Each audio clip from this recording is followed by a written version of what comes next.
सबसे पहले मैं अपना इंट्रोडक्शन दे दूं। Myself Tanu Agarwal. I am founder of spiritual journey platform. I am a tarot reader. I am a numerologist, akashic reader, angel healer and I have done many more modalities. साथ साथ मेरे बहुत 4-5 सालों से मैं बहुत सारे लोगों को ट्रेनिंग दे चुकी हूँ। बहुत सारे कोर्सेज हमारे आ चुके हैं और ये हमारा सिलसिला जारी है। हर बार हम कोई ना कोई नया कोर्स लाते हैं। अभी रिसेंटली हमारा बीएमआर कोर्स चल रहा है, ब्लैक मैजिक रिमूवल, और आज हम लेकर आए हैं आकाशिक रिकॉर्ड्स वर्कशॉप। तो ये सेशन मैं बताना चाहूंगी बहुत इंटरेस्टिंग होने वाला है, क्योंकि ये जो आकाशिक रिकॉर्ड्स जो हैं ये बहुत ही फैसिनेटिंग है, बहुत ज्यादा अट्रैक्ट करते हैं। अगर आप में से किसी को लगता है कि आकाशिक रिकॉर्ड्स में कुछ फैसिनेशन है, किसी को पता है कुछ भी, तो ये जरा लिख के बताइए। अगर आप क्यूरियस है जानने के लिए ये आकाशिक रिकॉर्ड्स किसे बोलते हैं, तो यस लिखिए। चैट बॉक्स में यस लिख के बताइए कि कितनी क्यूरियोसिटी है, बताइए जरा।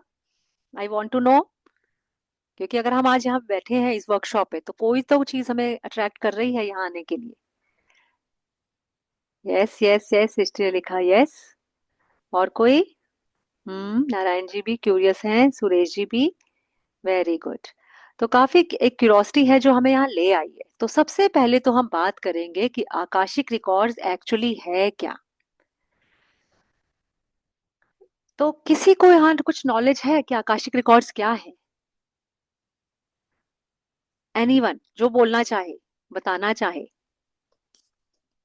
शालू जी, आप बताना चाहेंगे क्या? आपको क्या पता है कि आकाशिक रिकॉर्ड्स रिकॉर्ड्स किसे कहते हैं? किस क्यूरियोसिटी के तहत आप आए इस वर्कशॉप में? थोड़ा सा बताएंगे, अनम्यूट करके बोलिए शालू जी। नहीं पता तो बता दीजिए कि नहीं मुझे आइडिया नहीं है, मैं सीखने आई हूँ। हाँ जी, cosmic library, very good Srishti, very good. Krishnakant ji, according to you what is akashic records? Suresh ji को कोई आइडिया नहीं है, ओके। कृष्णकांत जी, आपको आइडिया है कि इस आकाशिक रिकॉर्ड्स किसे कहते हैं? थोड़ा सा वीडियो अपने आप को अनम्यूट करके बोलिए सर।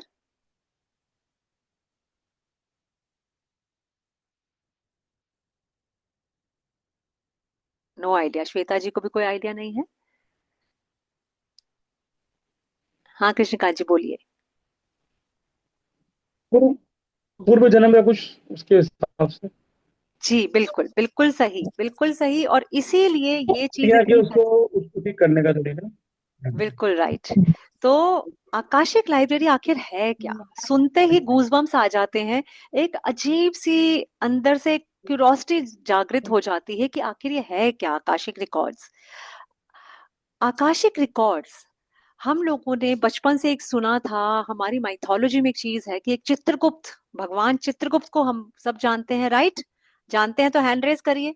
ऐसे ही यस। स्क्रीन के सामने करेंगे हैंड रेज हो जाएंगे, या अपना येलो हैंड दिखाइए इस रिएक्शंस में से। तो भगवान चित्रगुप्त जो हैं, उनको कहा जाता है, जब हमें बचपन से कहानी सुनाई गई थी मम्मी पापा के समय से या दादी के समय से, कि एक भगवान चित्रगुप्त होते हैं जिनके पास धरती पर रहने वाले हर एक प्राणी के कर्मों का लेखा जोखा होता है। एक एक चीज किताब में लिखी होती है। ऐसी मूवीज भी हमने देखी होंगी जहां पे मर के हम ऊपर पहुंचे, हमारी सोल पहुंची, और सबसे पहले चित्रगुप्त जी ने अपनी किताब खोली और उसके हिसाब से बताया कि आपको स्वर्ग मिलेगा या नर्क मिलेगा। मूवीज में भी दिखाया गया है। और कहीं ना कहीं हम भी जानते हैं, हमें स्टोरी सुनी है हमने, कि जब हम जाते हैं मर के, हमारी सोल जब भगवान के पास जाती है, तो हमारे कर्मों का हिसाब की बुक खोली तो जाती है। करना देते हैं। उसमें पॉजिटिव या नेगेटिव जो भी होता है उसके हिसाब से हमें जन्म दिया जाता है कि हम किस जन्म में जाएंगे, किस तरह से हम कहाँ जन्म लेंगे, अब हमारा अगला जन्म कैसे होगा, हम अमीर घर में पैदा होंगे या गरीब में, हमारे कर्मों के हिसाब से स्वर्ग में जाएंगे या नर्क में जाएंगे, राइट? इतना तो हमें बेसिक पता है। तो आकाशिक लाइब्रेरी चित्रगुप्त की लाइब्रेरी ही है, कॉस्मिक लाइब्रेरी है, जहां पर धरती पर पैदा हुई हर सोल की सभी जन्मों का, और उसमें हर जन्म में किए गए कर्मों का हिसाब लिखा है ना? फैसिनेटिंग। सुन के ही कितना अच्छा लगता है कि ओ माय गॉड, ऐसा भी कुछ है कि भाई किताबें हैं जहां पे हमारे एक एक जन्म के बारे में बताया गया है। तो यस, और अगर मैं ये बोलूं कि आपको वहां उस लाइब्रेरी में जाने का मौका मिल सकता है, तो आप लोगों में से बहुतों को विश्वास शायद ना हो, लेकिन ये उतना ही सच है जितना कि हम आज यहाँ बैठे हैं ये सच है। तो जित हम लोग जब उस लाइब्रेरी हम लोग उस लाइब्रेरी का एक्सेस कर सकते हैं, ये इसीलिए हम लोगों ने क्लास रखी है जहाँ पे आपको आकाशिक लाइब्रेरी के बारे में बताया जाएगा, वहां तक कैसे पहुंचा जा सकता है, क्या किया जा सकता है, और हमें क्यों जानना चाहिए। कुछ लोगों को तो बस एक क्यूरोसिटी होती है कि मैं जानना चाहता हूँ मेरा पिछला जन्म कैसा था, लेकिन यूजुअली आकाशिक हम पिछला जन्म हम ज्यादातर तब देखते हैं क्योंकि कभी कभी हमारी लाइफ के कुछ पैटर्न्स रिपीट हो रहे हैं। कभी कभी कोई पर्सन कहता है कि अ, किसी को रिलेशनशिप का इशू होता है कि रिलेशनशिप है कि टिक ही नहीं रहा, शादी नहीं हो रही है, और जब बात भी चलती है तो टूट जाती है। किसी को लाइफ में पैसों से रिलेटेड इशू है कि जब भी वो पैसा कमाने जाते हैं, कमाते हैं, अच्छा कमाते हैं, लेकिन एक पॉइंट पे आके नुकसान हो जाता है। या किसी के साथ कभी लाइफ में ऐसा होगा कि कोई बहुत पार्टनरशिप के साथ जुड़ा और लेकिन उस पार्टनरशिप से टूट भी गए और बहुत नुकसान भी हो गया। तो अलग अलग तरह के इश्यूज हमें कई बार इस लाइफ में मिलते हैं। तो हम बहुत रेमेडी करते हैं, बहुत ज्यादा उनको हम गाइडेंस देते हैं कि ये कीजिए वो कीजिए, सोमवार को शिव जी का जल चढ़ाइए। किसी को हम कुछ और रेमेडी देते हैं, आप टैरो रीडर के पास गए, उसने कोई और रेमेडी दी, आपने हॉरोस्कोप दिखाया, उसने कोई रेमेडी दी कि चलिए शादी हो जाएगी या पैसा आ जाएगा, किसी भी चीज की रेमेडी दी, लेकिन समटाइम्स आप देखते हैं कि रेमेडी काम नहीं कर रही। वो बंदा बार बार लौट कर आता है, मैं भी टैरो रीडर हूं तो मेरे पास कई बार आते हैं कि मैडम आपने ही बताया था लेकिन काम नहीं कर रहा। तो हमें भी कभी कभी क्वेश्चन होता है कि ऐसा क्यों, क्या कोई इसके पीछे कार्मिक कनेक्शन है। न्यूमरोलॉजी में हम लोग जानते हैं कि बहुत सारे नंबर कार्मिक नंबर्स होते हैं। कार्मिक नंबर मतलब या कार्मिक बंधन किसे कहते हैं, कि जो हमारे कर्मों के साथ बंधा है, जो हम कर्मा किसी जन्म में करके आए और हमें गॉड ने ये लाइफ उस कर्मा को पूरा करने के लिए ही दी। तो कुछ खास नंबर्स में पैदा होने वाले लोगों को कहा जाता है कि वो कर्म से बंधे हैं, उनके कार्मिक नंबर हैं, कार्मिक दोष है उनके साथ। तो ऐसे में उस पर्सन को लगातार प्रॉब्लम्स मिलती रहती हैं लाइफ में। तो कभी कभी वो परेशान होगा ऐसा मैंने क्या कर्मा कर दिया जिसकी वजह से प्रॉब्लम्स आ रही हैं, क्योंकि वो जो कार्मिक कनेक्शंस होते हैं वो आप बिलीव करिए वो नॉर्मल रेमेडीज से ठीक नहीं होते। नहीं होते वो ठीक, क्योंकि वो हम कर्मा लेकर आए हैं। क्योंकि जब हम मरते हैं, जब हमारी सोल भगवान के पास जाने वाली होती है, जब सोल शरीर छोड़ती है, उस समय कहा जाता है कि भगवान के जो दूत होते हैं, जो एंजल्स होते हैं, जो स्पिरिट गाइड्स होते हैं, वो आके बकायदा उस पर्सन को उसकी लाइफ दिखाते हैं पूरी फ्लैशबैक की तरह कि देखो तुमने इस लाइफ में ये किया, इस पर्सन के साथ कर्मा क्रिएट किया। कर्मा कैसे क्रिएट होता है, जब हम किसी के लिए कुछ भी गलत कर देते हैं, इवन जब हम कोई गलत थॉट भी डालते हैं, दिमाग में कोई गलत थॉट भी आती है, तो वो भी एक कर्मा बन जाता है और जिसकी भरपाई हमें करनी ही होती है। तो इसलिए सोल को फ्री विल दी जाती है कि वो अपने उन कर्मों को काटने के लिए कौन सा रास्ता चूज करेगा। वो वापस धरती पर आकर आकर अपने कर्मों को काटना चाहते हैं, या फिर भगवान के पास जाकर नर्क में जाकर या स्वर्ग में जाके।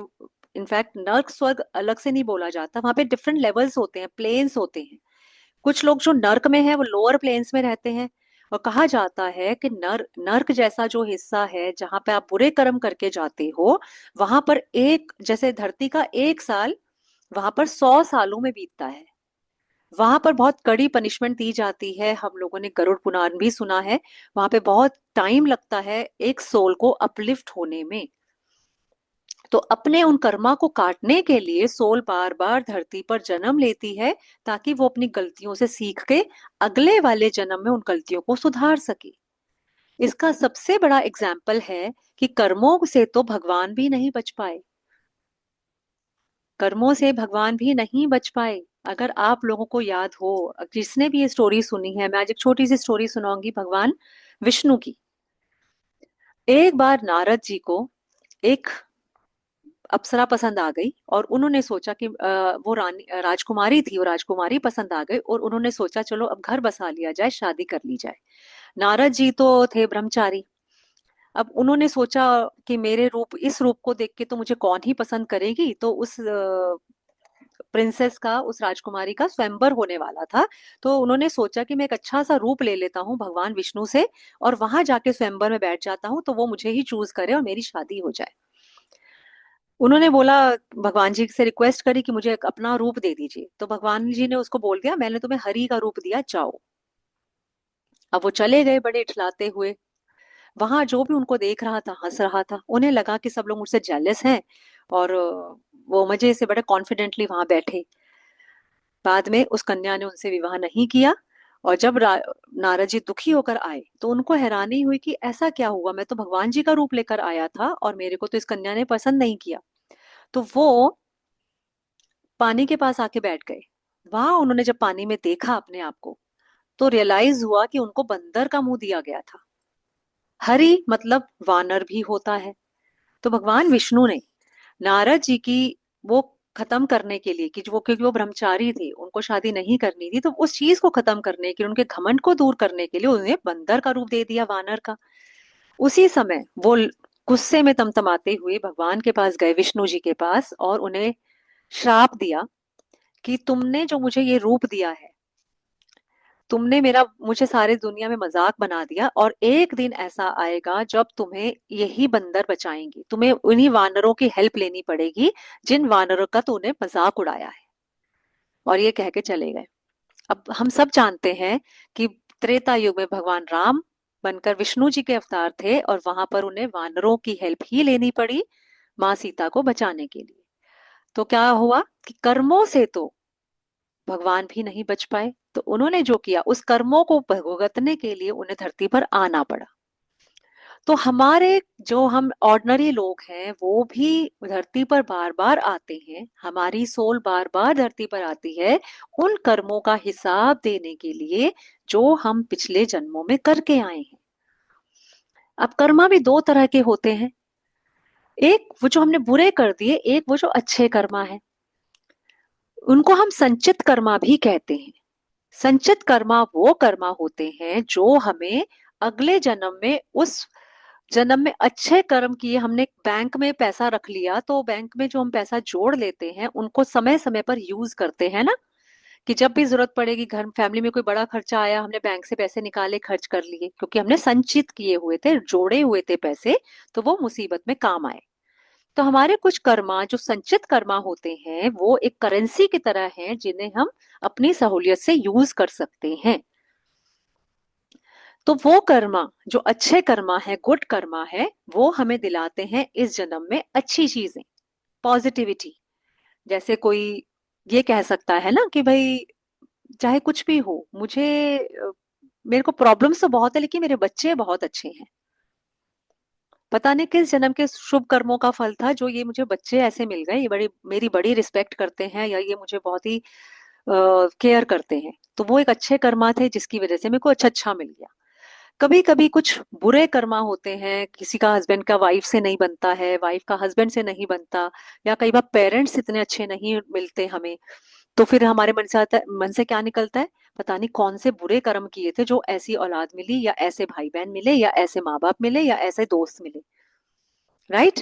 आपने किसी के साथ पार्टनरशिप किया और वो पर्सन आपको धोखा दे के चला गया, तो आपके मन में क्या आएगा, पता नहीं कहाँ से, ये कहाँ से आ गया, ये पर्सन कौन से कर्मा का फल मिला मुझे।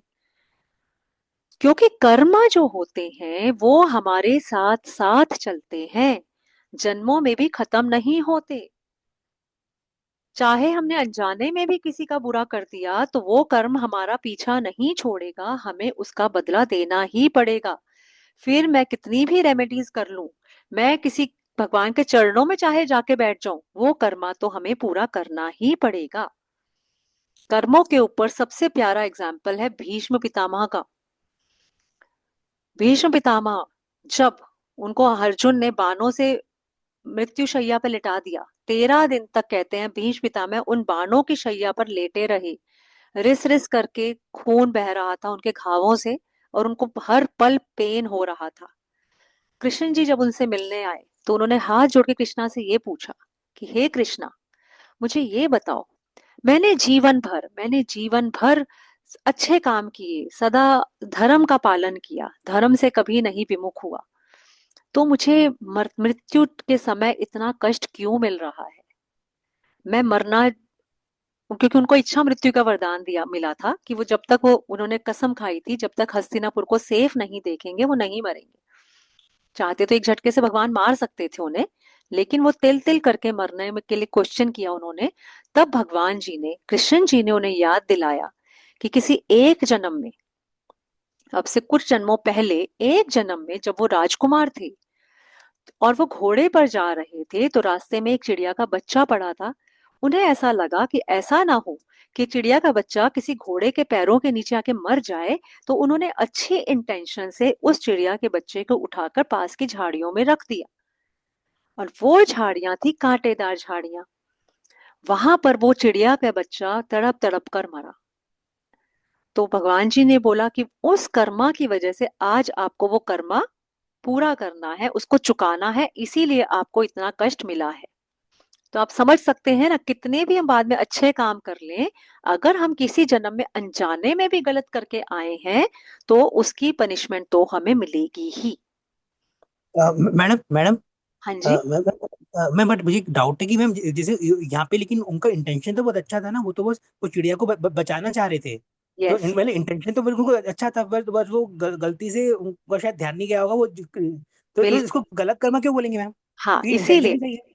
हाँ यही तो कह रही हूँ ना, भगवान की डायरी में कोई इफ एंड बट नहीं है। आपने गलत इंटेंशन से नहीं किया, लेकिन हो गया आपसे।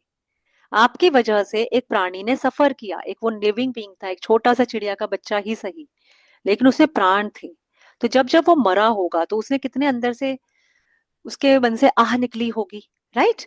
तो इसीलिए तो बोल रही हूँ कि कई बार अनजाने में नहीं, अनजाने में भी हमसे ऐसे कर्मा हो जाते हैं जो हम मीन नहीं करते, जो हम नहीं चाहते कि ऐसा हो, राइट?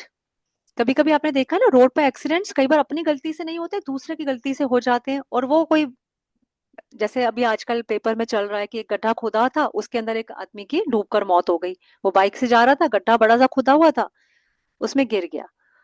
तो अब क्या वो किसी का कर्मा हुआ? नहीं, अब वो पर्सन तो बेचारा अपनी जान से गया, उसमें उसका कर्मा था कि उसको इस तरीके से जाना था।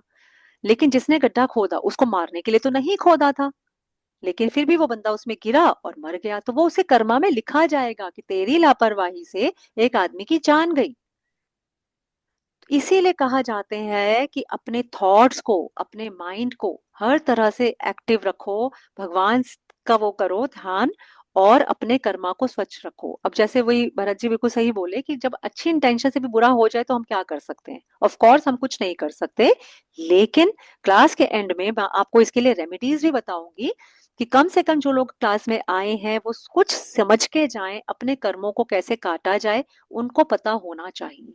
ये हम तो रेमेडीज अपनी मैम क्लासेस में इसी इसी बताते हैं। तरह से ये है कि मैम, जैसे अगर हम किसी का, जैसे रोड पे कोई बेहोश पड़ा है, कोई घायल पड़ा है, तो हम अगर जैसे आजकल तो मैं मेरा वो भलाई करने से पहले कई बार सोचना पड़ता है कि कहीं कहीं हमारे साथ ना धोखा तो नहीं हो रहा है, हमारे साथ कोई चाल वाल तो नहीं है। तो मैं अगर जैसे जैसे पेपर में देखते हैं ना, कई बार है ना वो हम किसी मदद करने बैठते हैं, फिर कोई वो उल्टा हम पर ही उल्टा रहता है कि वो हमें लूट लेते हैं या ऐसा कुछ कर लेते हैं। तो मैं ऐसे में फिर हमारा क्या गलत कर्म हुआ जो हम फंस गए ऐसे में?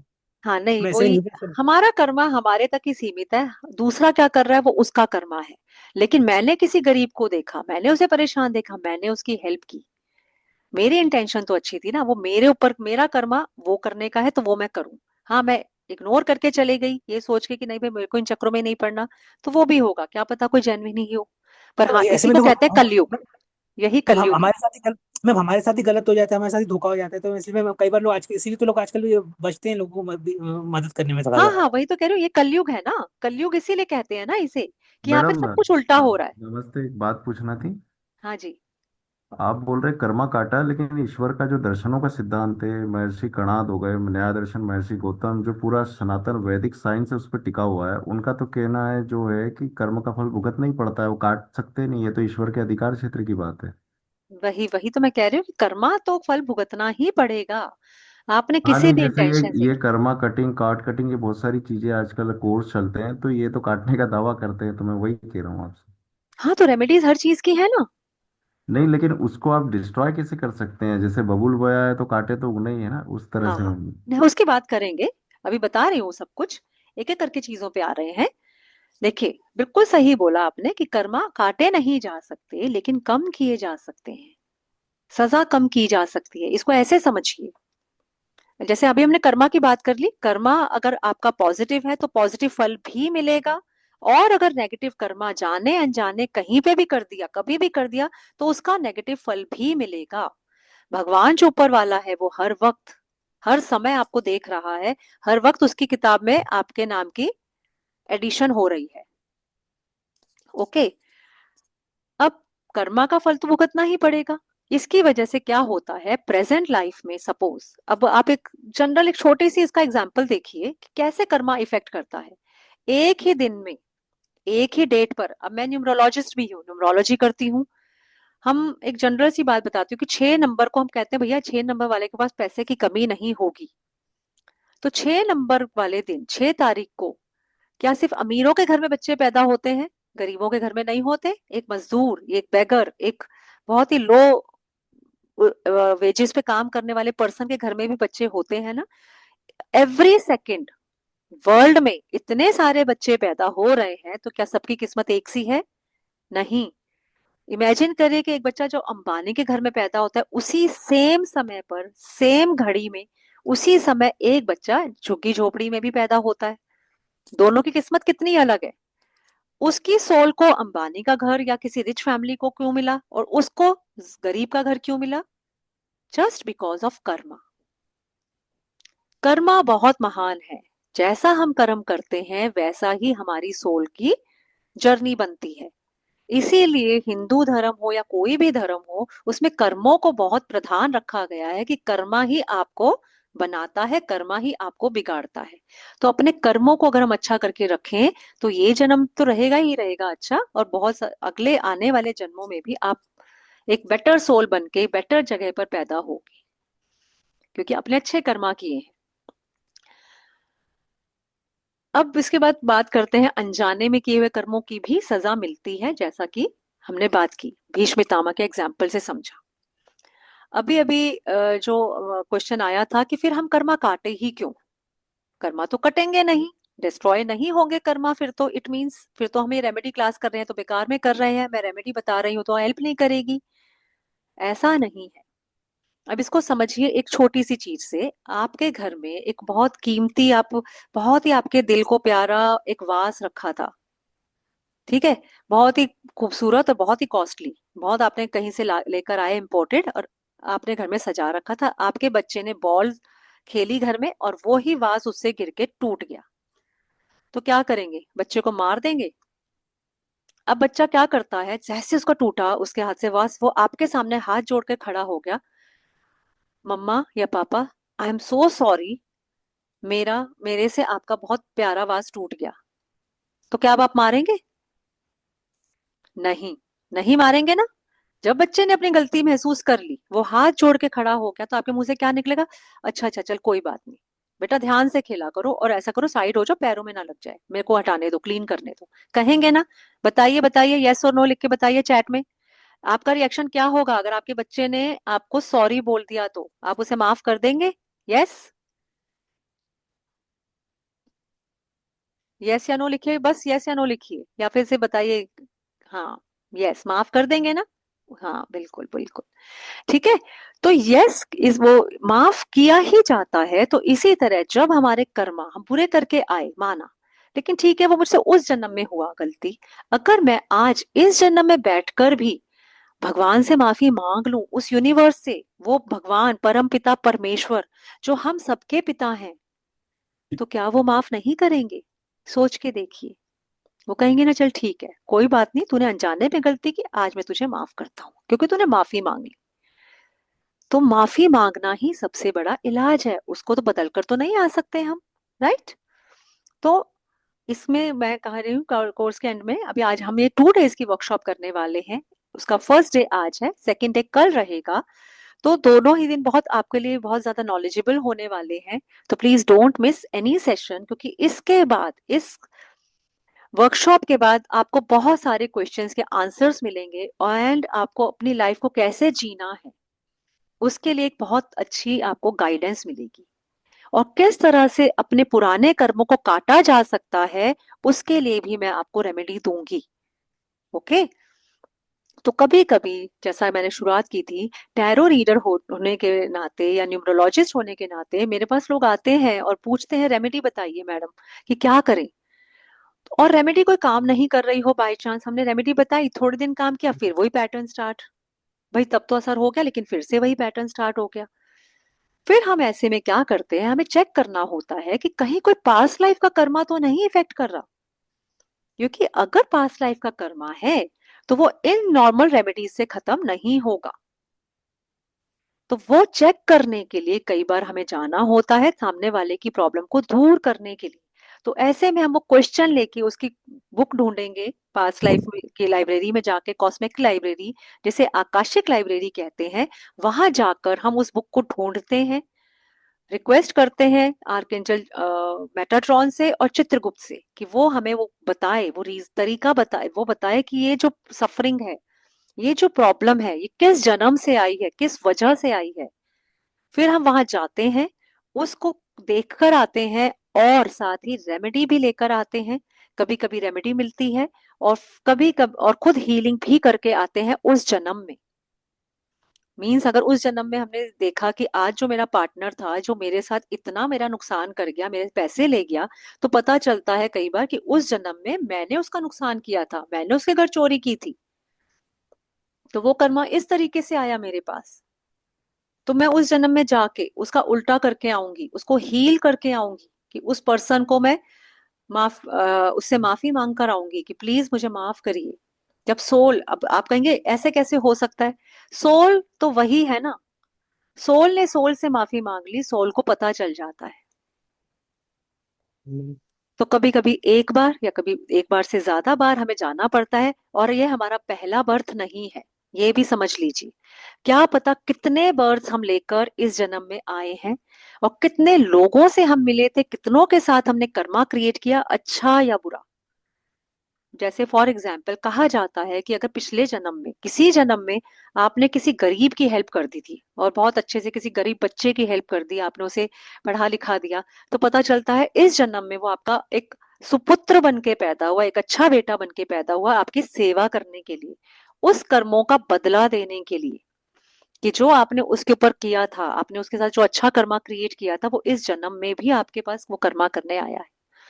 और कभी कभी ऐसा भी होता है, एक बार किसी का मैंने आकाशिक किया था, तो उसके अंदर उस वाइफ को ये क्वेश्चन था कि उसके हस्बैंड के साथ उसकी बिल्कुल नहीं बनती थी, और उसके हस्बैंड उसको बहुत इंसल्ट करते रहे लाइफ में, और फिर उनकी डेथ हो गई। पूरा जिंदगी वो उनको बस टॉर्चर करते रहे, इंसल्ट करते रहे, और फिर उनकी डेथ हो गई 20-22 साल बाद। तो वो हर तरह से परेशानी थी, क्योंकि उनका रहना भी परेशानी थी और उनका चला जाना भी बड़ी परेशानी थी, बिल्कुल बे टाइम डेथ होना किसी की एक्सीडेंट में। तो उनका आकाशिक जब चेक किया गया कि क्या रिलेशनशिप था इन दोनों का, तो उसमें ये खबर ये निकल कर आया कि वो जो वाइफ थी, किसी जन्म में उसकी मदर थी, और वो भी बहुत स्ट्रिक्ट वाली जो मदर होती है ना, बात बात पे बच्चे को मारना, बात बात पे ह्यूमिलिएट करना, उस तरीके की मदर थी वो। तो 20-22 साल तक बच्चा उसके अंडर था जब तक छोटा था, और जब उसकी शादी हो गई तो वो अपनी माँ को छोड़ के चला गया था। तो वो बच्चा अब इस जन्म में पति बन के आ गया, और उसने वो सेम जो टॉर्चर उसने झेला था उस जन्म में, ह्यूमिलिएशन, मारपीट, वो सब उसने लेकर आया, और उसने उसको उस तरीके से ही टॉर्चर किया। और क्योंकि वो टॉर्चर 20-22 साल ही हुआ था, उसके बाद उसका कार्मिक कनेक्शन कट खत्म हो गया था उसका, वो उस जन्म में छोड़ के चला गया था, उसने अपनी मदर को दोबारा कभी नहीं देखा। तो वो कार्मिक कनेक्शन कट होते ही उसका काम पूरा हुआ, और फिर उसकी डेथ हो गई, वो चला गया। ये इस तरह से काम करता है। तो उसके बाद जब सुना वाइफ ने, तो उसको थोड़ी मन को ये हुआ कि अच्छा, उसको अपने क्वेश्चन के आंसर्स मिले कि ऐसा जब तक वो थे ऐसा क्यों थे, और फिर अचानक से चले क्यों गए, इसमें मेरा क्या कर्मा था। तो इस तरह की बातें देखते हैं तो समझ में आता है कि हाँ, कुछ चीजों की हमारे इस जन्म से जुड़ी नहीं होती, कुछ जन्मों हम पिछले जन्मों के जो कैरी कर रहे हैं कर्मा, उसकी वजह से हमारी लाइफ ऐसी है। तो जिस दिन इसको सीखना क्यों चाहिए, आकाशिक रिकॉर्ड्स क्यों पढ़ने हैं? फिर अब कोई पूछेगा अरे पास्ट लाइफ में जो हो गया हो गया, हमने अब जान के क्या करना है? आधे केसेस में जानने के बाद ये बेनिफिट होता है कि पर्सन को एक्सेप्टेंस आ जाती है, वो शिकायतें करना बंद कर देता है। नहीं तो वो आए दिन भगवान से यही शिकायत कर रहा होता है, या फिर हर वक्त वो क्रिब कर रहा होता है कि पता नहीं मेरे साथ ऐसा क्यों होता है, रोता रहेगा, परेशान होता रहेगा। लेकिन जिस दिन उसे वो नॉलेज मिल जाएगी कि भाई तुमने ऐसा किया था इसलिए तुम्हारे साथ ऐसा हुआ, तो एटलीस्ट वो अपने गुनाहों की माफी मांगता है, उसको एक शांति पड़ जाती है दिल में, वो जो एक एंजाइटी हर वक्त घूम रही थी वो दूर हो जाती है। Got it? मैम बस एक बात बताइए कि मैम इसमें आप क्या कहना चाहते हैं कि इसमें आप है ना चित्रगुप्त से कनेक्ट करते हैं? क्या करते हैं, सॉरी सर? मैम आप चित्रगुप्त से कनेक्ट करते हैं? हाँ जी, हम एंजल्स के हेल्प के साथ, भगवान के हेल्प के साथ वहां उस कॉस्मिक लाइब्रेरी में एंट्री लेते हैं, और वहां भगवान चित्रगुप्त से और आर्कएंजल मेटाट्रॉन, जो कि लाइब्रेरियन है आकाशिक रिकॉर्ड्स के, आकाशिक लाइब्रेरी के लाइब्रेरियन है चित्रगुप्त और मेटाट्रॉन, इनसे, इनके हेल्प से, इनसे कनेक्शन बना के हम एंट्री लेके इनकी परमिशन से, और वहां से उन्हीं से रिक्वेस्ट करते हैं कि हमें वो वाले जन्म की बुक ला के दें जहां से ये प्रॉब्लम आई है। क्योंकि एक जन्म में हमने कर्मा नहीं किया, पता नहीं कौन से जन्म से आ गया, कितने जन्मों में हमने बार बार ये कर्मा रिपीट किया। और आप हैरान रह जाएंगे सुनकर कि हम जो अब इस जन्म में जो पैदा हुए हैं, हमारे आसपास जितनी भी सोल्स हैं, चाहे वो हमारे मम्मी के रूप में, पापा के रूप में, भाई बहन, हमारे दोस्त, वो सब एक सोल फैमिली का हिस्सा होते हैं। हो सकता है इस जन्म में जो मेरे पिता थे, किसी जन्म में वो मेरा बेटा थे, और उन्होंने क्योंकि मेरी बहुत अच्छी सेवा कर दी थी, तो इस जन्म में मैंने, उस जन्म में मैंने प्रण ले लिया था मैं भी बदला निकालूंगी, मैं भी सेवा करूंगी।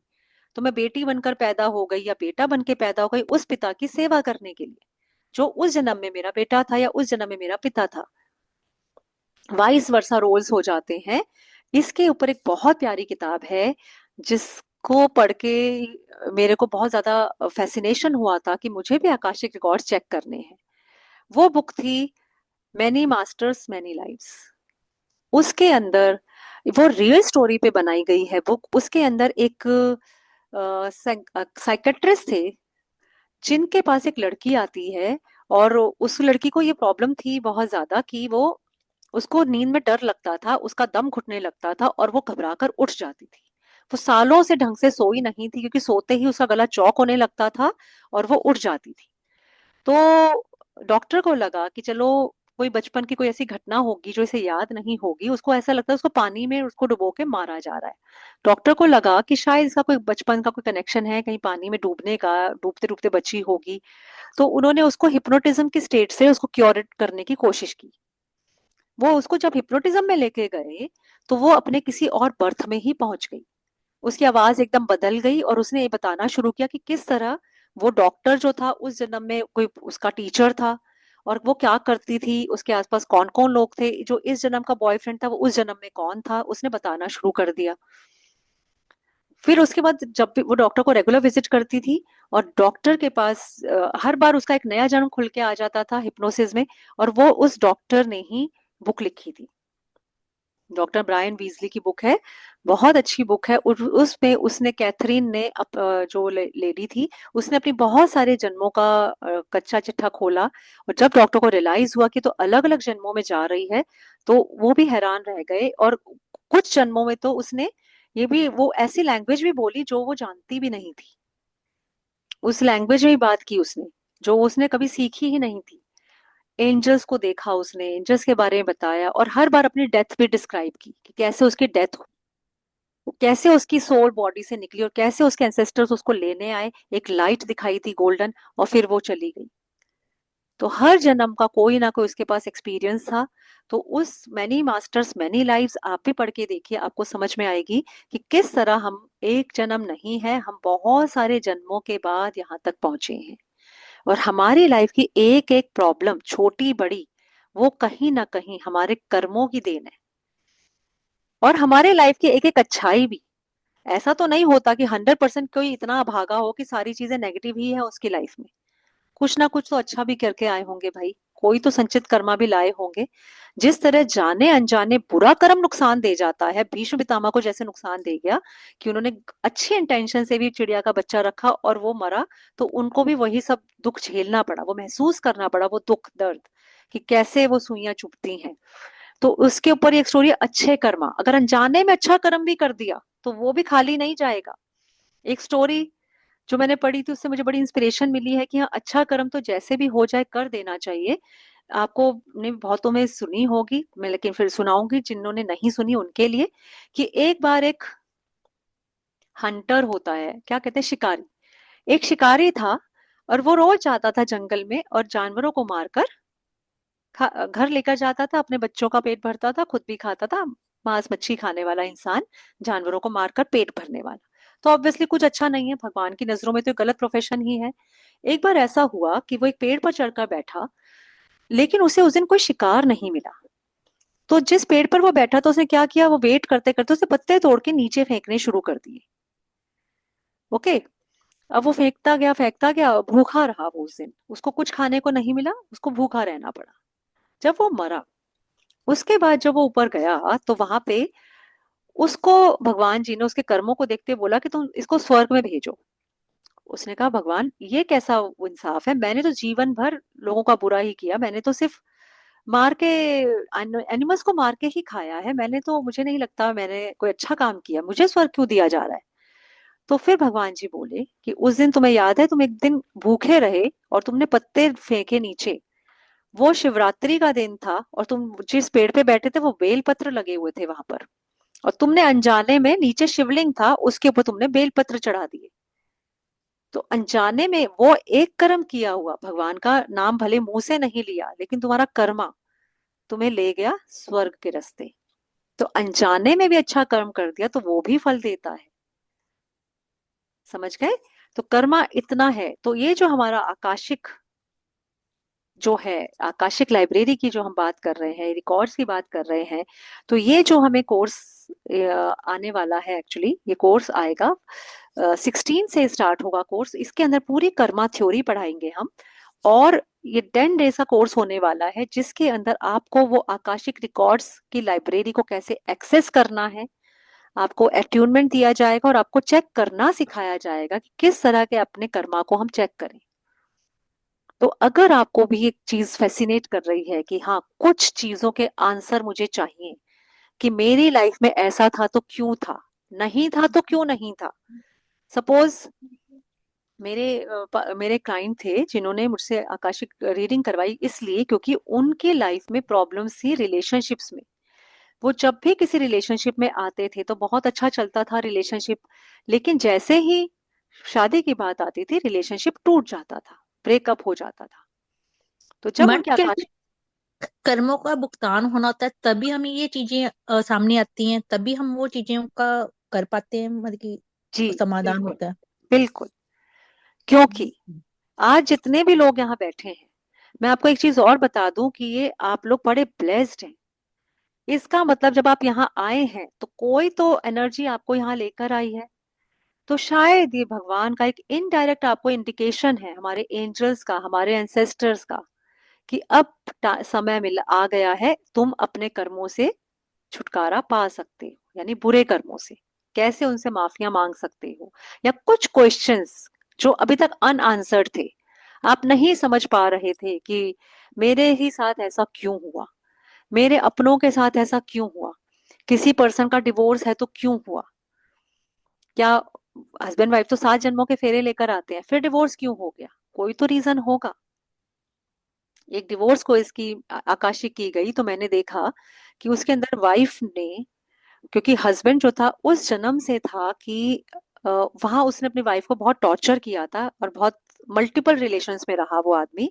और उस टाइम वाइफ रोती थी क्योंकि वो उस जमाने की बात है जब वो अनपढ़ थी, घरेलू औरत थी, लेकिन उसने उस टाइम मन में प्रण लिया कि एक दिन ऐसा आएगा मैं तुम्हें छोड़ूंगी, अभी मेरी मजबूरी है तुम्हारे साथ रहना। उसने रोते हुए ये बात कही। तो इस जन्म में वो लड़की पढ़ी लिखी, अच्छी, सक्षम हुई, अपने बलबूते पे काम करती थी। तो इस जन्म में उसने अपने हस्बैंड को छोड़ा। लेकिन ऐसा नहीं, उसको नहीं पता था, सरकमस्टांसेस ऐसे बने। लेकिन सोल तो सोल को पहचान रही है ना। हमारी बॉडीज डिफरेंट है, सोल तो वही है। तो सोल अपना कर्मा के हिसाब से ऐसे आई है, तो उसको भगवान ने मौका दिया कि इस जन्म में उसने उसे छोड़ा। समझ गए? तो अगर आप लोग आज यहाँ हैं, स्पिरिचुअलिटी में अगर हम आ गए, तो स्पिरिचुअलिटी में बता दूं कि वो इतना अच्छा टूल है अपने सारे पुराने कर्मों की माफिया मांगने का, पुराने कर्मा से छुटकारा पाने का। आप में से सच्ची सच्ची ऑनेस्टली बताना, ये मेरा एक्सपीरियंस है कि जितने लोग यहाँ आए हैं या स्पिरिचुअलिटी में कुछ भी कर रहे हैं, उनकी लाइफ बहुत इजी नहीं रही है। अगर आपका भी एक्सपीरियंस है तो बताइए कि यस, यस लिखिए। कि अगर आपकी लाइफ भी स्ट्रगलफुल रही है तो लिखिए यस। मैं जानना चाहती हूँ कितने लोग हैं। मेरी रीडिंग यूजुअली गलत नहीं होती है। हाँ, देखिए काफी लोगों ने यस लिखा है कि हाँ यस, एक्चुअली ऐसा है कि आपकी लाइफ स्ट्रगल से भरी रही है। जब हमारी लाइफ बहुत ज्यादा स्ट्रगल से भरी होती है, तो स्पिरिचुअलिटी ही ऐसा रास्ता है जो हमारे कर्मा को काटेगी। तो welcome you all, you have taken your first step, कि जहां पे अब आपके कर्मा कटने शुरू हो रहे हैं। मैं नहीं कह रही आप मुझसे कोर्स कर रहे हैं, कहीं से भी आपने कुछ भी किया है, तो ये समझ लीजिए गुड साइन है कि आपके कर्मा कटने शुरू हो चुके हैं। क्योंकि जिस पल हम भगवान की शरण में चले गए, उनसे बड़ा पिता कोई नहीं है। जो माता पिता जिन्होंने हमें जन्म दिया है वो तो हैं ही, लेकिन जो प्रभु है, जो परम पिता परमेश्वर है, वो हम सबके पिता हैं। जब हमने उनकी शरण पकड़ ली, हमने उनके आगे एक सरेंडर कर दिया, तो वो कहते हैं बेटा अब मैं संभाल लूंगा।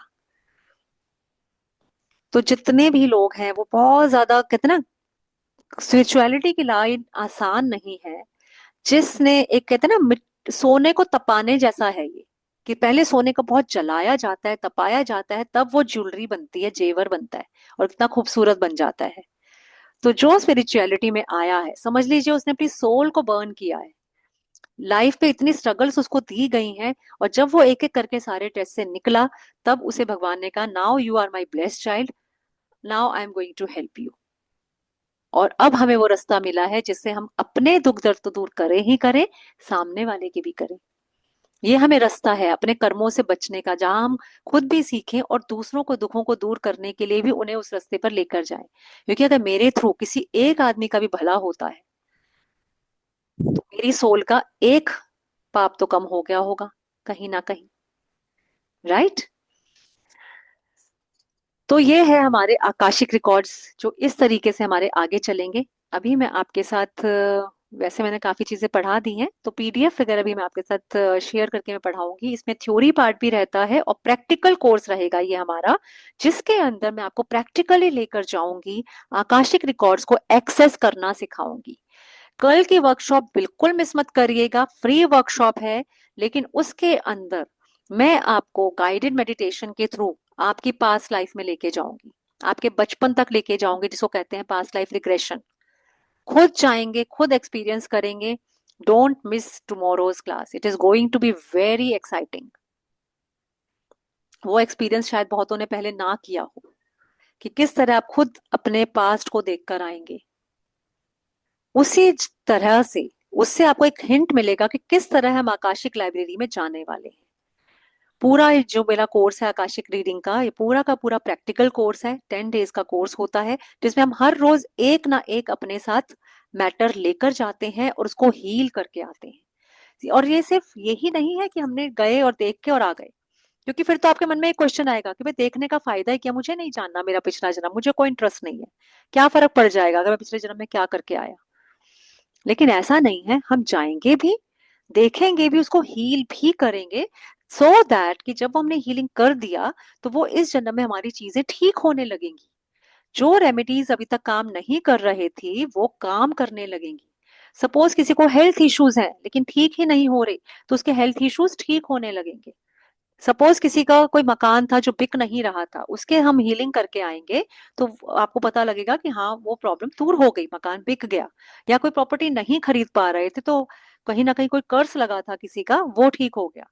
कोई डिवोर्स केस चलने वाला था, लेकिन हमने उस पिछले जन्म में गए, हमने अपना देखा कर्मा, उसको क्योर किया, हील किया, तो इस जन्म में चीजें ठीक होने लगेंगी। सुनने में बड़ा इम्पॉसिबल सा अनबिलीवेबल सा लगता है, लेकिन नहीं, ये अनबिलीवेबल नहीं है, ये एक्चुअली वर्क करता है। मैंने बहुत लोगों को ठीक होते देखा है। हमारे साथ यहाँ पे कुछ लोग हैं जिन्होंने हमसे पहले भी कुछ ना कुछ कोर्स किया हुआ है, तो वो भी अपना एक्सपीरियंस मैं चाहूंगी शेयर करें। साथ ही साथ जो लोग हो सकता है किसी वजह से कल का सेशन मिस कर जाएं, तो मैं आपको एक बात और बता दूं कि स्पिरिचुअल जर्नी पर मेरे साथ आप जब कोई भी कोर्स करते हैं तो आपको लाइफ टाइम के लिए वो फ्री रिपीट मिलता है। मींस आप एक कोर्स के लिए एक ही बार पे करेंगे और अगली बार जब भी कोर्स रिपीट होता है तो आप फ्री में रिपीट भी कर सकते हैं, without paying even a single penny, चाहे वो आप कितनी बार भी करें ज्वाइन, और भले ही उस कोर्स की फीस कितनी भी हो गई हो।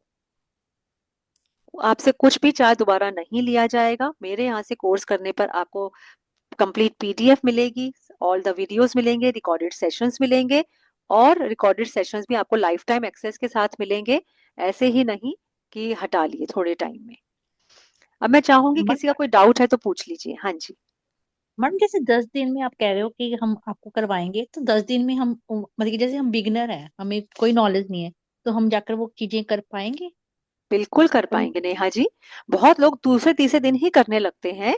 और सपोज सपोज वर्स्ट सिनेरियो में कि आपको समझ तो सब कुछ आया, लेकिन आप, क्योंकि आप बिगनर हैं बिल्कुल ही, आपको मेडिटेशन का कोई एक्सपीरियंस नहीं है, और फिर आपको लगता है नहीं मुझे सेटिस्फैक्टरी आंसर्स नहीं मिल पाए, तो भी पहली बात, मेरी गाइडेंस हमेशा आप लोगों के साथ रहती है, ग्रुप हमारा क्लोज नहीं होता, और ऊपर से वो रिपीट फ्री करने का ऑप्शन में उन लोगों को बहुत बेनिफिट हो जाता है जो फर्स्ट टाइम में शायद नहीं कर पाए, लेकिन वो सेकंड टाइम में फिर कर ही लेते हैं। हम तो हाथ इसमें नहीं छोड़ते। मेडिटेशन करनी होगी, मेडिटेशन करनी हाँ, पड़ेगी ना हाँ, अपनी? ये मेडिटेशन बेस्ड ही है। तो मेडिटेशन के थ्रू ही इसमें जाया जाता है, क्योंकि ये तो है नहीं ना कि चलो भाई आप टिकट बुक करो और चलो जी आकाशिक लाइब्रेरी। ये मेडिटेशन के थ्रू, अपनी सोल के कनेक्शन के थ्रू, एंजल्स के साथ, अपने एंसेस्टर्स को लेकर, अपने भगवान को लेकर उसके साथ जाया जाता है।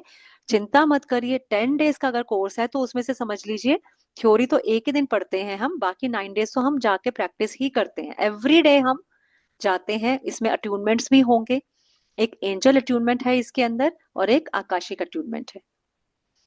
वो एंजल अट्यूनमेंट में इसलिए देती हूँ क्योंकि एंजल्स ही हैं, आर्कएंजल मेटाट्रॉन हमारे एंजल हैं, और जितने भी हमारे हिंदू माइथोलॉजी में गॉड्स हैं वो ऑल आर एंजल्स। उनको क्रिश्चियनिटी में एंजल्स ही बोलते हैं, हम हिंदी में भगवान बोलते हैं। ठीक है, तो इसलिए मैं उनसे भी अट्यूनमेंट देती हूँ। और उसके बाद ज्यादातर लोग, अगर मेरी एक क्लास में 10 लोग हैं या 15 लोग हैं, तो उसमें से 12 या 13 तो हाथ के हाथ कर लेते हैं। एक या दो अटकते भी हैं, तो वो भी छठे या सातवें दिन आते आते उनको भी एक्सपीरियंस होने शुरू हो जाते हैं। मैंने ऐसे ऐसे लोगों को भी सिखाया जिनका पहले कोई बैकग्राउंड भी नहीं था, ना मेडिटेशन करते थे ना कुछ, वो भी आकाशिक रिकॉर्ड एक्सेस कर पाए। हाँ, जैसे हमारे पास अध्यात्म में काफी चीजें आती हैं, हमें समझ नहीं आता कि हम कौन से रास्ते पर चलें। जैसे मतलब कि टैरो कार्ड कहता है, कोई कहता है न्यूमरोलॉजी कर लो, चीजें मैं अटकी रहती हूँ कि आगे नहीं बढ़ पाती वो चीजों में। पता नहीं, बड़ी कंफ्यूजन चलती है कि क्या चीज हमारे लिए सही है, किस पर हम जाएं जो हमें आगे बढ़ाए चीजों में। वो चीजें भी हमारी खुलती नहीं है। तो इसके लिए क्या चीज, कैसे हमें पता लगेगा, गाइडेंस मिलेगी कि हमारे लिए क्या बात सही है और किस रास्ते पर हम चलें कि हमें आगे गाइडेंस मिले, कि हमें आगे अपने स्पिरिचुअल ग्रोथ कर पाए चीजों में। जी, तो नेहा जी इसके लिए मैं बता दूं आपको कि स्पिरिचुअलिटी में अगर आपको करियर बनाना है, आपको इसको ही अपना रास्ता चूज करना है कि फ्यूचर में मैं स्पिरिचुअलिटी एक गुरु बनना चाहती हूँ, या मैं टैरो कार्ड रीडर बनना चाहती हूँ, या मैं इसी रास्ते चलना चाहती हूँ, तो सिर्फ एक कोर्स नहीं करना होता, हर चीज हमें आगे की तरफ लेके जाती है। For example tarot reading, tarot reading से आप फ्यूचर बता सकते हैं। अगर पैसे कमाने के लिए कोर्स करना है तो tarot reading is one of the best courses. फिर न्यूमरोलॉजी उसको हेल्प करेगी, क्योंकि दूसरे की डेट ऑफ बर्थ से भी आप प्रिडिक्शन करोगे, आपके उसमें एक एक्स्ट्रा बेनिफिट हो गया, आपने उसको डेट ऑफ बर्थ से ही बता दिया, आपने टैरो से ही बता दिया। फिर तीसरी चीज आ जाएगी, उसके बाद आपको कोई बोलेगा हीलिंग करिए, रेमेडीज बताइए, तो धीरे धीरे करके ना, कहते हैं ना, हमें अपने कैप में ना फेदर्स ऐड करते रहने हैं। अगर हम एक जगह रुक गए, एक ही कोर्स करके मैं सोचूं मेरे को सिर्फ टैरो रीडिंग काफी है, मैं तो फ्यूचर बता रही हूँ, तो वो सफिशिएंट है ही नहीं। अगर आप अपनी जर्नी को आगे लेके नहीं जाएंगे तो कहते हैं ना स्टेगनेंस से, तो आपकी ज्ञान तो वहीं रुक गया ना। ये क्योंकि ये सब चीजें एक दूसरे को कॉम्प्लीमेंट करती हैं, क्योंकि जैसे मैंने कहा, आपने टैरो रीडर बन के किसी को रेमेडी दे दी, लेकिन सामने वाले को रेमेडी महसूस ही नहीं हो रही है, उसको कोई बेनिफिट नहीं हो रहा, तो आपके मन में क्वेश्चन आएगा ना, वो आपके पास बार बार आएगा कि भाई मैडम कोई रेमेडी काम नहीं कर रही। तो ऐसे में आप आकाशिक देख के उसको हेल्प कर दोगे। और प्लस इन सब में ये मत सोचिए कि बस मैं क्यों इतना पैसा इन्वेस्ट करूं, ये कोर्सेज कमा के भी देते हैं आपको। क्योंकि मैं ये मानती हूँ कि जितने लोग हम लोग यहाँ सीख रहे हैं या क्लासेस में आके बैठे हैं, तो कहीं ना कहीं हम इन्वेस्ट कर रहे हैं कि कहीं हम इसको यूज भी कर पाए, हम इससे पैसे भी कमा पाए, है ना। तो आप ऑनलाइन देखेंगे तो लोग लाखों लाखों रुपए तक में आकाशिक कोर्स करा रहे हैं, जिन कोर्स की फीस लैक्स को भी क्रॉस करती है। और एक एक रीडिंग करने के भी लोग थाउजेंड्स में चार्ज कर रहे हैं, 50,000, 1 लाख का सेशन ऐसे करते हैं। कोई 15,000 चार्ज कर, जैसे जिसकी क्लाइंटेल है वो उस हिसाब से पैसे भी चार्ज कर रहा है। ये चीज आपके उसको इनहेंस ही करेगी। अब टैरो रीडर से आपसे एक बंदा टैरो रीडिंग करा के चला गया, अगली बार वो टैरो रीडिंग कराने तो आएगा नहीं, क्योंकि आप तो सब कुछ बता चुके। फिर जब तक कुछ नया नहीं दोगे उसे, तो फिर वो आपसे कैसे जुड़ा रहेगा। अगली बार आप बोल सकते हो कि हाँ भाई अपनी पास्ट लाइफ चेक करा लो, उसको क्यूरियोसिटी होगी तो वो भी करा लेगा, 4 लोगों को लेकर भी आएगा आपके पास। Got it. मेरा ये इस बार मैंने हम्म खुद टैरो कार्ड मैंने करवाया था, तो जैसे उसका आंसर्स मुझे गलत मिले थे, तो कई बार मुझे बिलीव भी नहीं होता इन चीजों पर, ये चीजें होती हैं जैसे। तो फिर कई बार मैं खिंची चली आती हूँ कि इससे अच्छा लगता है कि खुद ही क्वेश्चंस के आंसर ढूंढ लूं। तो मतलब कि उन्होंने मुझे रीडिंग इतनी गलत दी, समझ नहीं आई। जैसे न्यूमरोलॉजी भी मैंने करवाई अपने बेटे के लिए, तो मतलब कि सबने आंसर एक ही दिया, लेकिन आंसर उसका उल्टी हुआ। कि वो फिर ऐसे क्यों हुआ वो चीजें, कि जैसे लिखा था बेटे के उसमें राजयोग लिखा हुआ था, और वो कह रहे थे कि बहुत अच्छा सेट होगा या कुछ, लेकिन हुआ कुछ भी नहीं। तो इसका फिर वो हुआ कैसे भी हुआ तो वो देखिए चीज। लाइफ पड़ी है, मैं ये नहीं कहती कि रीडिंग उन्होंने गलत की होगी। कई बार क्या होता है, देखिए कर्मा हमारा सबसे प्रधान है। हमारी जितनी भी हम कितनी भी विद्या कर लें, कितना भी हम हॉरोस्कोप दिखा लें, अब पैदा होते ही हॉरोस्कोप बना देते हैं, पंडित जी बता भी देते हैं। अब सपोज किसी ने ये बता दिया किसी बच्चे को कि भाई तू तो चिंता ही मत कर, तू तो डॉक्टर बनेगा ही बनेगा, या तू तो बहुत ही हाईएस्ट पढ़ाई करेगा, बहुत ही पढ़ा लिखा पढ़ेगा ये बच्चा।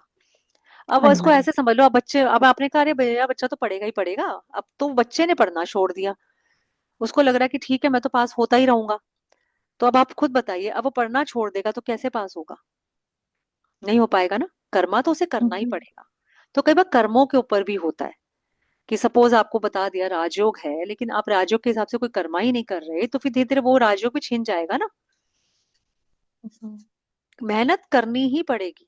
ऐसे ऐसे मैंने केसेस देखे हैं जहाँ पे जन्म पत्री कुछ और कह रही है लेकिन पर्सन कुछ और है। क्यों? अपने कर्मों के दम पर।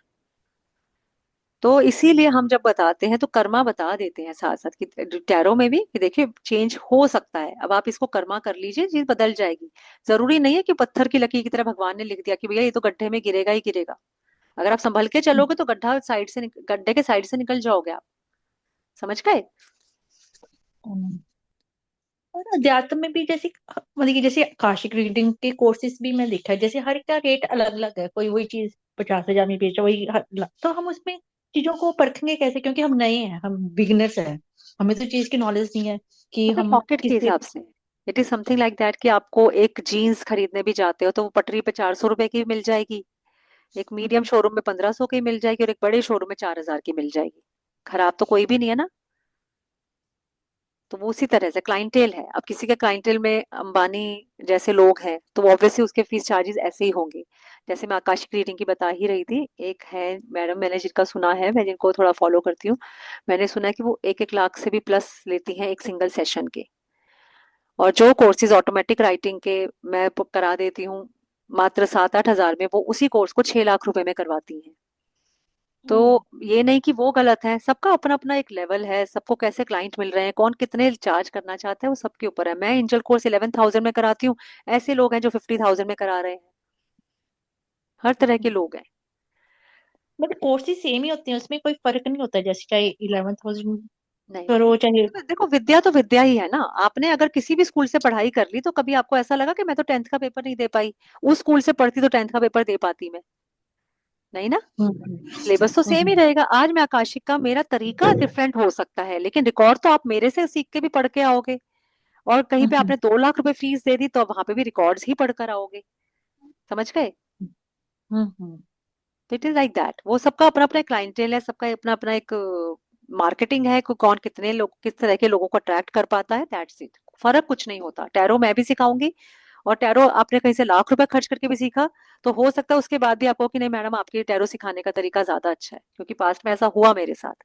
कुछ लोग बहुत महंगी महंगी फीस देके टैरो करके आए, लेकिन वो रीडिंग हम्म। नहीं कर पा रहे थे, फिर मुझसे रिपीट किया उन्होंने, और फिर वहां पे वो बोले कि रीडिंग तो हम अब करने लगे हैं।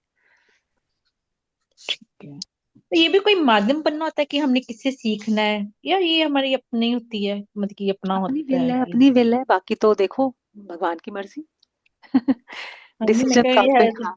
क्योंकि कई बार मैं देखा ना लोग दोबारा दोबारा से भी टैरो कार्ड का कोर्सेज करते हैं कि हाँ पहले बिल्कुल। करके भी दोबारा वो कर देते चीजें, तो वो चीजें समझ नहीं आती कि एक बार कर लिया फिर दोबारा से वो चीजें कर रहे होते हैं, तो उस चीजों हाँ में मेरे पास क्यों ऐसे कर। ऐसे लोग आए हैं जिन्होंने चार चार पांच पांच जगह से टैरो कर लिया अलग अलग, तब भी वो रीडिंग नहीं कर पाए, क्योंकि शायद सही गुरु हम्म। तक पहुंचे ही नहीं। हम्म। तो सही गुरु की हमें मतलब कि कैसे पहचान आएगी कि हमें सही गुरु मिल जाए और इसके लिए हमें सही हो देखिए जाए। सही का ये होता है, जो आजकल का जमाना है, देखिए जैसे मैंने बोला कि मैं अपने यहाँ पे आपको ऑप्शन देती हूँ कि आपका लाइफ टाइम फ्री है कोर्स। आपने एक बार पे कर दिया तो अगली बार आप 6 बार भी रिपीट करोगे तो मैं कभी रोकूंगी नहीं, मेरा वही ग्रुप चलता रहता है, मैं उसी में और लोगों को ऐड करती जाती हूँ। तो अब ऐसे में ये है ना कि अब, और आप क्लास में बैठे हैं फ्री वर्कशॉप करके, आपको अंदाजा हो जाता है कि हाँ मैं इसके साथ कंफर्टेबल हूँ, इस टीचर के पढ़ाने का ढंग मुझे समझ में आ रहा है। दूसरा, हमेशा के लिए फ्री हो रहा है मेरा कोर्स, तो आपको ये लग सकता है कि हाँ भैया ये मेरे लिए सही गुरु है। किसी जगह पे आपको हो सकता है कुछ भी ना मिल रहा हो, लेकिन आपको लगता है कि नहीं टीचर इतना अच्छा पढ़ा रही है, मुझे एक वाइब मैच हो गई, अब वहां पे भी वो भी आपका सही गुरु हो सकता है। तो आजकल तो मेरे को तो इसलिए मैंने अपना फ्री वाला रिपीट का ऑप्शन दे रखा है, जो कोई हम्म। प्लेटफॉर्म नहीं देता, सिर्फ और सिर्फ इसलिए ताकि हर हम्म। बच्चा जो आया है जिसने एक बार फीस पे कर दी, वो ये ना कल को कहे कि मैंने 4 जगह से सीखा, सीखा आज भी नहीं पाई। वो 4 जगह एक ही हम्म। जगह आ जाए ना, बार बार फीस ना देनी पड़े उसे। और थोड़ा हम्म। फ्री वर्कशॉप के थ्रू आपको ये भी समझ में आ ही जाता है कि हाँ पढ़ाने का तरीका कैसा है, कैसा बोला जा रहा है, क्या मुझे समझ में आ रहा है। तो आप इसको फिर चेक कर सकते हो कि आपको किस जगह पे इस करने का। कई लोग कहते हैं कि नहीं जी वहां पे सस्ता है, हम वहां करेंगे। मेरे हम्म। पास ऐसे ऐसे लोग आए हैं जिन्होंने बताया मुझे कि हाँ हाँ मैंने एंजल कोर्स किया था, और ना मैंने फिर उनसे पूछ, पर मुझे आया कुछ नहीं। तो फिर मैं उनसे हम्म। पूछती हूँ कितने में किया था, तो वो बताते हैं ना, सपोज क्योंकि बहुत सारे लोग हैं आजकल जो कंपटीशन में 2,000 का कोर्स निकाल दिया जी, ट्रिपल हाँ नाइन जी का हाँ जी। निकाल दिया, 555 का, बहुत सस्ते सस्ते आपको मिल जाएंगे। हम्म। तो कहते हाँ मैंने जी। ऐसे किया था 2222 का, 2222। तो फिर मैंने कहा तो हम्म। आगे आपको, कह रहा नहीं मुझे तो कुछ भी नहीं आया, मुझे तो याद भी नहीं है।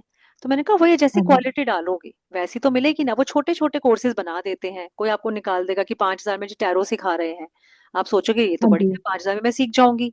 अब वो क्या करेंगे, पहले हम्म। वो टैरो के थोड़ा सा सिखा के अब कहेंगे आप एडवांस कोर्स कर लीजिए, अच्छा, या ठीक है। चलो पूरा सिखा भी दिया किसी ने कि नहीं जी एडवांस बेसिक हमारा सेम ही है।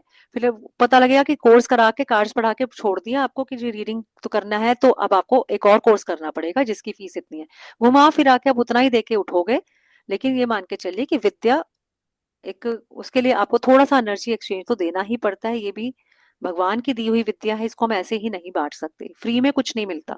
और जहां जितना पे करके आते हैं उसी हिसाब से क्वालिटी मिलती है। और मेरे को तो बहुत सारे लोगों ने, मेरे स्टूडेंट्स ने बोला है कि जो लोग बहुत पैसा ले रहे हैं कई बार वो भी इतनी अच्छी क्वालिटी नहीं देते, इसलिए मैं रिपीट फ्री रख देती हूँ कि भाई सिखा के ही छोड़ेंगे आपको, आपको बीच में नहीं जाना पड़ेगा कि आप ये सोचें कि भाई मेरा तो पैसा वेस्ट हो गया। हम्म। और ये जैसे इसमें आकाशी में सिर्फ हम अपने कर सकते हैं या किसी और के भी कर सकते हैं, जैसे हाँ, किसी और का भी कर इधर। सकते हैं, पूरा प्रोफेशनल कोर्स है, आप किसी और का भी करेंगे तभी तो करेंगे ना, सिर्फ अपना देख कर आए तो फिर आप फीस किससे लेंगे। आप क्लास में ही बैठ के आपस में एक दूसरे की भी करा के मैं प्रैक्टिस करवाती हूँ, कि शुरू में तो हम सारे अपना करके आते हैं, अपनी प्रॉब्लम्स को हील करके आते हैं, हम्म। लास्ट के 1-2 दिन प्रैक्टिस चलता है जिसमें अंदर हम क्लास के अंदर ही एक दूसरे का आकाशिक करते हैं, दूसरों के क्वेश्चन लेकर जाते हैं, उसके आकाशिक रिकॉर्ड्स खोलते हैं, सारे डूज एंड डोंट सिखाए जाएंगे। बहुत ही प्रैक्टिकल कोर्स है, बहुत ही अमेजिंग कोर्स है, जरूर करना चाहिए मेरे हिसाब से सबको। ठीक है। और किसी का कोई क्वेश्चन? चलिए, आई होप कि काफी कुछ जानने को मिला होगा कर्मा थ्योरी के बारे में, ये चीज कैसे काम करती है। मैंने थोड़ा सा लास्ट में कोर्स के बारे में इसलिए बोला ताकि कोई लोग अगर कल बाय चांस मिस कर जाएं तो उनको एटलीस्ट नॉलेज हो कि क्या कराया गया। तो कल हम प्रैक्टिकल क्लास में मिलेंगे जिसके अंदर मैं मेडिटेशन के थ्रू आपको ट्रेवल कराऊंगी, जिसको हम एक सादी भाषा में एस्ट्रल ट्रेवल भी कहते हैं, जिसके थ्रू हम वो चीजें देख कर आते हैं जो हमारे कहीं सबकॉन्शियस में दबी पड़ी थी। तो इसलिए कल की क्लास मिस मत करिएगा, बहुत प्रैक्टिकल क्लास होगी थोड़ी सी। इसी कर्मा थ्योरी को आगे बढ़ाएंगे और फिर एक प्रैक्टिकल एक्सपीरियंस लेकर आएंगे, PLR जिसे कहते हैं, पास्ट लाइफ रिग्रेशन। बहुत अमेजिंग एक्सपीरियंस आप लोगों को होने वाला है। उससे आपको आइडिया भी हो जाएगा कि ये कोर्स किस तरीके से चलेगा। उसके बाद मैं आपको कोर्स की डिटेल बताऊंगी कि कोर्स में क्या क्या सिखाया जाएगा, कितने डेज का है, कब से स्टार्ट हो रहा है, क्या टाइमिंग्स है, सो दैट कि आपको अगर अपनी जर्नी को आकाशिक तक लेके जाना हो तो आप उसको बिगिन कर सकें। ठीक है, thank you so much for joining. किसी को कोई भी क्वेश्चन हो, मेरा ग्रुप में नंबर है, आप मुझे कॉल भी कर सकते हैं। कोई प्रॉब्लम हो तो वो भी पूछ सकते हैं। किसी को अपनी आकाशिक रीडिंग प्रैक्टिकली करानी हो, कि जिसको लगता है कि हाँ मुझे अपनी आकाशिक रीडिंग करानी है, तो आप उसके लिए भी कांटेक्ट कर सकते हैं मेरे नंबर पर। ठीक है, thank you so much for joining. See you again tomorrow at 9 p.m. Good night.